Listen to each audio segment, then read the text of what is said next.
তোমরা এসআইআর নিয়ে খুবই গুরুত্বপূর্ণ আপডেট। আপনারা জানেন যে এসআইআর খসড়া তালিকা ইতিমধ্যে প্রকাশ করে দেওয়া হয়েছে। এবার এই খসড়া তালিকায় আপনার নাম রয়েছে মানে আপনার নামটা ফাইনাল লিস্টে চলে যাবে এরকম কিন্তু নয়। এই খসড়া তালিকা থেকে বর্তমানে 1,66,00,000 প্লাস ভোটারকে হিয়ারিংয়ের জন্য ডাকা হবে এবং এদের মধ্যে বহু মানুষের নাম কিন্তু বাদ দেওয়া হবে ফাইনাল লিস্ট থেকে। তো সেই জন্য যে খসড়া তালিকায় আপনার নাম উঠে গেছে মানে আপনার কাজ হয়ে গেল এরকম কিন্তু নয়। খসড়া তালিকা থেকে বর্তমানে এই 1,66,00,000 মানুষকে হিয়ারিংয়ের জন্য ডাকা হবে এবং এদের মধ্যে বহু মানুষের নাম কিন্তু বাদ দেওয়া হবে। তো সেই জন্য আজকে ভিডিওতে আপনাদের বলবো যে কাদের এই যে 1,66,00,000 মধ্যে কাদের হিয়ারিংয়ের জন্য ডাকা হবে, কী জন্য হিয়ারিংয়ের জন্য ডাকা হবে, যদি হিয়ারিংয়ে ডাকা হয় সেক্ষেত্রে কী কী ডকুমেন্টস নিয়ে যেতে হবে, কবে থেকে হিয়ারিং শুরু হবে, কী কী কারণে হিয়ারিংয়ের জন্য ডাকা হবে এই 1,66,00,000 মানুষকে, এবং কাদের নাম বাদ যেতে পারে, কি কি ভুল করলে আপনার নাম বাদ যেতে পারে অথবা আপনাকে হিয়ারিংয়ের জন্য ডাকা হতে পারে, সমস্ত কিছু এই ভিডিওতে আপনাদের জানিয়ে দেবো। সেই জন্য ভিডিওটা প্রথম থেকে শেষ পর্যন্ত অবশ্যই দেখবেন মনোযোগ সহকারে, এবং আমাদের চ্যানেলে প্রথমবার ভিজিট করে থাকলে আমাদের চ্যানেলটিকে সাবস্ক্রাইব করে রাখুন এবং পাশে থেকে বেল আইকনটিকে অবশ্যই প্রেস করে রাখুন। তো চলুন আজকে ভিডিওটা শুরু করা যাক। তো এই যে আর্টিকেলটা এটা কিন্তু আনন্দবাজার.com-এ কিন্তু প্রকাশ করা হয়েছে। এখানে কি বলা হয়েছে সেটা আপনাদের বলে দিই, তারপরে পুরো বিষয়টা বুঝিয়ে বলছি। এখানে বলা হয়েছে যে খসড়া ভোটার তালিকায় নাম থাকলেই নিশ্চিন্ত হওয়া যাবে না, এইবার আসল ঝাড়াই বাছাই শুরু করতে চলেছে নির্বাচন কমিশন। এখানে বলা হয়েছে যে খসড়া তালিকায় যাদের নাম রয়েছে তাদের সকলেই তথ্য নিয়ে নিশ্চিত নয় কমিশন। 1.5 কোটির বেশি ভোটারের তথ্য সংশয়ের অবকাশ রয়েছে বলে মনে করছে তারা, তাই ওই তথ্য যাচাই কিন্তু পুনরায় করা হবে। এবার এখানে বলা হয়েছে খসড়া তালিকায় নাম উঠে গিয়েছে দেখেই নিশ্চিন্ত হওয়ার জো নেই, তালিকা থেকে নাম বাদ পড়ার সম্ভাবনা রয়েছে এখনও। বলা ভালো এখন থেকেই কমিশন আসল ঝাড়াই বাছাই পর্ব শুরু করছে, কারণ ইনুমারেশন ফর্ম যারা পূরণ করেছেন তাদের প্রায় সকলের নাম কিন্তু তুলে দেওয়া হয়েছে খসড়া তালিকায়। ঠিক আছে, শুধুমাত্র যারা কিন্তু মৃত, যারা অন্য জায়গায় ট্রান্সফার হয়ে গেছে অথবা যাদের ডুপ্লিকেট ভোটার কার্ড রয়েছে তাদের কিন্তু কেবলমাত্র বাদ দেওয়া হয়েছে এই খসড়া তালিকা থেকে, কিন্তু আর সবার কিন্তু নাম তুলে দেওয়া হয়েছে। কিন্তু মেন ভেরিফিকেশন কিন্তু এবার হবে। এখানে বলা হয়েছে গত 27শে অক্টোবর রাজ্যে এসআর কিন্তু দিনক্ষণ ঘোষণা করেছিল কমিশন। সেই দিন পর্যন্ত রাজ্যের মোট ভোটার ছিল 7,66,37,529 জন। কমিশন সূত্রে দাবি ইনুমারেশন ফর্মে শুধুমাত্র সই থাকলেই খসড়া তালিকায় কিন্তু নাম তুলে দেওয়া হয়েছে। এবার এই সূত্র জানাচ্ছে যে মঙ্গলবার প্রকাশিত খসড়া তালিকায় নাম রয়েছে 7,08,16,631 জনের। তবে এই সকলের রাজ্যে বৈধ ভোটার হবে কিনা বা বৈধ ভোটার কিনা তা নিয়ে নিশ্চিত নয় কমিশন। এখনও পর্যন্ত যেই যাদের নাম খসড়া তালিকায় যে উঠে গেছে মানে আপনার হয়ে গেল এরকম কিন্তু নয়, এদের মধ্যে কতজন কিন্তু ভেরিফিকেশান পুনরায় হবে।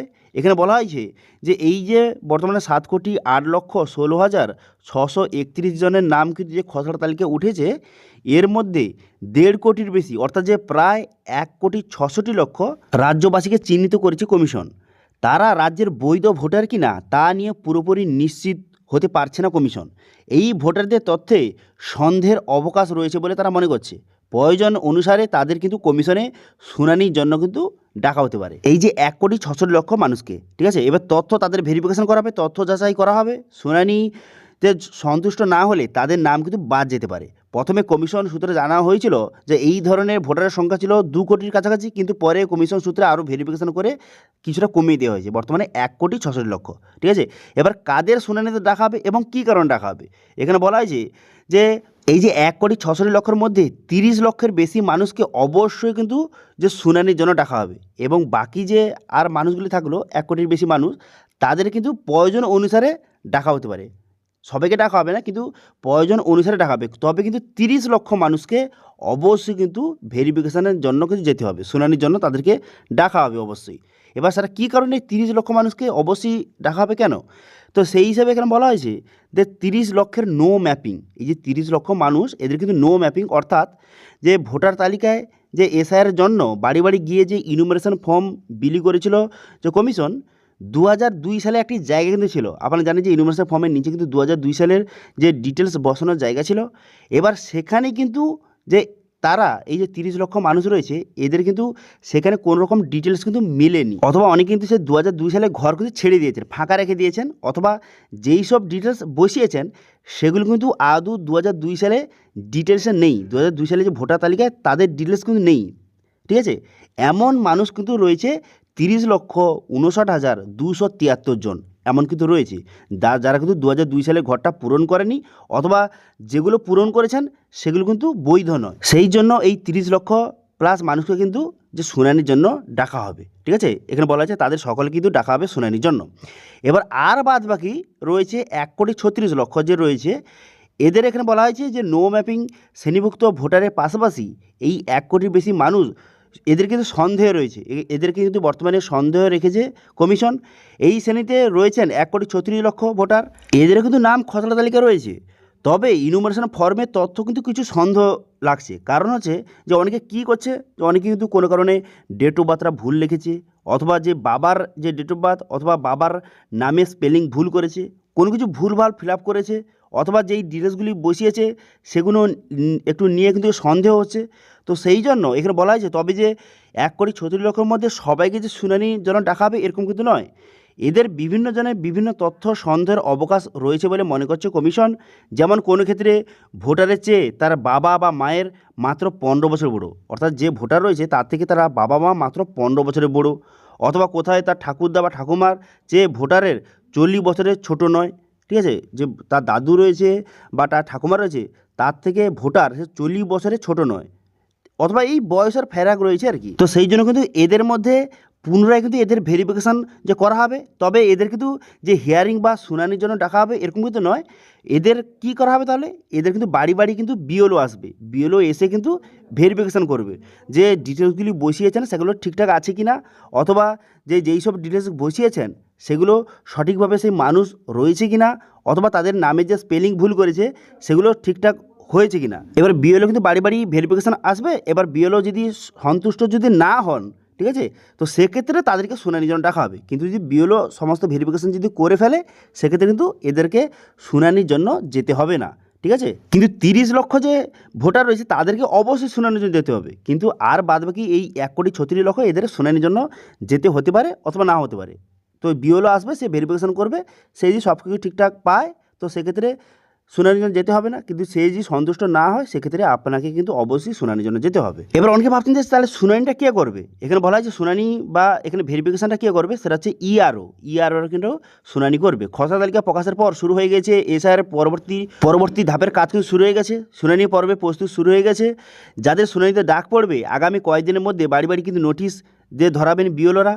কবে কোথায় শুনানির জন্য আপনাকে যেতে হবে সেটা কিন্তু জানিয়ে দেওয়া হবে, সেই নোটিশে কিন্তু বলে দেওয়া থাকবে, ঠিক আছে। সেই মতো নির্দিষ্ট দিনে নির্দিষ্ট স্থানে কিন্তু আপনাকে প্রয়োজনীয় নথিপত্র নিয়ে আপনাকে সেখানে যেতে হবে। কী কী ডকুমেন্টস লাগবে সেটা কিন্তু বলে দেওয়া হবে। ওই যে 11টি ডকুমেন্টসের কথা বলা হয়েছে তার মধ্যে যে কোনোটি ডকুমেন্টস কিন্তু আপনাকে নিয়ে যেতে হবে, ঠিক আছে।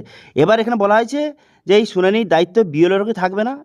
এটা কারা ভেরিফিকেশন করবে, এটা হচ্ছে ইআরও। এই যে শুনানি ভেরিফিকেশনটা বা হিয়ারিং যে করবে ভেরিফিকেশন করবে, এটা কারা করবে, ইআরওরা ভেরিফিকেশন করবে। এর জন্য কিন্তু প্রতিটি বিধানসভা এলাকায় 10 জন করে ইআরও নিয়োগ করেছে কমিশন, যেখানে সংশ্লিষ্ট ভোটারের তালিকা যে যাচাই কিন্তু তারা করবে। এবার যদি তারা সন্তুষ্ট না হন বা তারা ভেরিফিকেশন করে তারা যদি পায় যে না এ নির্দিষ্ট ভোটার নয়, তাদের কিন্তু নাম কিন্তু বাদ পড়তে পারে ফাইনাল লিস্ট থেকে, ঠিক আছে। ইতিমধ্যে খসড়া তালিকা আপনারা জানেন যে 58 লক্ষ মানুষকে বাদ দেওয়া হয়েছে। তবে এখানে যে বাদ দেওয়া হয়েছে, এই যে 18,20,898 মানুষের নাম বাদ গিয়েছে, এদের কী জন্য বাদ দিয়েছে, এদের কিন্তু কেবলমাত্র যারা মৃত, যারা অন্য জায়গায় ট্রান্সফার হয়ে গেছে, অথবা যারা নিখোঁজ, অথবা যাদের কিন্তু একাধিক জায়গায় একই নাম রয়েছে, তাদের কিন্তু নাম কিন্তু ইতিমধ্যে বাদ দেওয়া হয়েছে এই খসড়া ভোটের তালিকা থেকে। কিন্তু মেন ভেরিফিকেশন কিন্তু এবার শুরু। এই যে খসড়া তালিকা এটা যে বের হলো, এখানে তো প্রায় সমস্ত মানুষের নাম রয়েছে, শুধুমাত্র যারা মৃত এবং যারা কিন্তু অন্য জায়গায় ট্রান্সফার হয়ে গেছে এবং যাদের কিন্তু ডুপ্লিকেট ভোটার রয়েছে শুধু তাদের নাম বাদ দেওয়া হয়েছে। কিন্তু এবার হচ্ছে মেন ভেরিফিকেশান কী হবে, এবার কিন্তু আপনার যে 2002 সালের ভোটার তালিকায় কিন্তু ম্যাচ হবে, ঠিক আছে। আপনি যে 2002 সালের জায়গাটা আপনি ফাঁকা রেখেছেন কি না, অথবা যে আপনি 2002 সালে যে জায়গাটায় আপনি যার ডিটেলস বসিয়েছেন সে সত্যিকারে আছে কি না, অথবা তার ডিটেলস সব কিছু ঠিকঠাক বসিয়েছেন কি না, সেই সব ভেরিফিকেশান কিন্তু এবার হবে। এবং এটা মিলিয়ে মোটামুটি কিন্তু কমিশন বর্তমানে সন্দেহ করছে কতজন মানুষকে, বর্তমানে কিন্তু 1,66,00,000 মানুষকে কিন্তু যে চিহ্নিত করেছে কমিশন, এদিকে কিন্তু হিয়ারিংয়ের জন্য ডাকা হবে। তবে এই 1,66,00,000 মানুষের মধ্যে 30 লক্ষ মানুষকে কিন্তু অবশ্যই হিয়ারিংয়ের জন্য যেতে হবে।